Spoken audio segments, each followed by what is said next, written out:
અમદાવાદમાં મોડી રાત્રે ગાજવીજ સાથે ભારે વરસાદ શહેરી વિસ્તારમાં જોવા મળ્યો। વીજળીના કડાકા ભડાકા સાથે અનેક વિસ્તારોમાં વરસાદના અહેવાલ છે। મેમકો અને નરોડાની અંદર હાલ વરસાદ વરસ્યો છે। ત્યાં મહાનગરપાલિકાની પોલ પણ ખુલી રહી છે। પ્રથમ વરસાદમાં જ માણેકબાગ 4 રસ્તા પાસે રસ્તો બેસી ગયો। આ દ્રશ્યો આપ જોઈ રહ્યા છો। થોડા સમય પહેલા જ આ રસ્તાનું સમારકામ મહાનગરપાલિકા દ્વારા કરવામાં આવ્યું હતું, પણ પ્રથમ વરસાદમાં શું હાલ થયા છે તે જુઓ। રોડ બેસી ગયો અને મહાનગરપાલિકાએ બેરિકેડ લગાવવાની ફરજ પડી છે, પણ સવાલ એ ઉઠી રહ્યો છે કે હજુ તો રોડ નવો જ બનાવવામાં આવ્યો છે, તો આખરે એવી કઈ બેદરકારી થઈ કે જેને કારણે પ્રથમ વરસાદમાં જ રસ્તાના થયા છે આ હાલ અને બેરિકેડ લગાવવાની ફરજ પડી છે।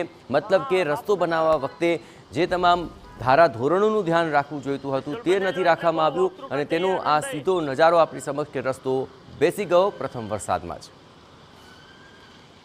વરસાદની સિઝન પહેલા અમદાવાદ મહાનગરપાલિકા દ્વારા પ્રી મોન્સૂનની કામગીરી કરવામાં આવતી હોય છે અને એમાં શહેરમાં કોઈ પણ જગ્યાએ ભૂવા ના પડે, રોડ ના બેસી જાય એ સહિતની તમામ બાબતોને લઈને તકેદારી રાખવામાં આવતી હોય છે, પરંતુ પ્રથમ વરસાદમાં જ અમદાવાદ મહાનગરપાલિકાની પોલ ખુલી હોય એ પ્રકારના દ્રશ્યો જોવા મળી રહ્યા છે। આપ જોઈ રહ્યા છો કે જે રસ્તો છે એ બેસી ગયો છે અને આ કાયમી સમસ્યા છે। આ માણેકબાગ વિસ્તાર છે કે જ્યાં કાયમી પાણી પણ ભરાતા હોય છે અને કાયમી અહીંયા ભૂવા પડવા અને રસ્તાઓ બેસી જવાની સમસ્યા રહેતી હોય છે।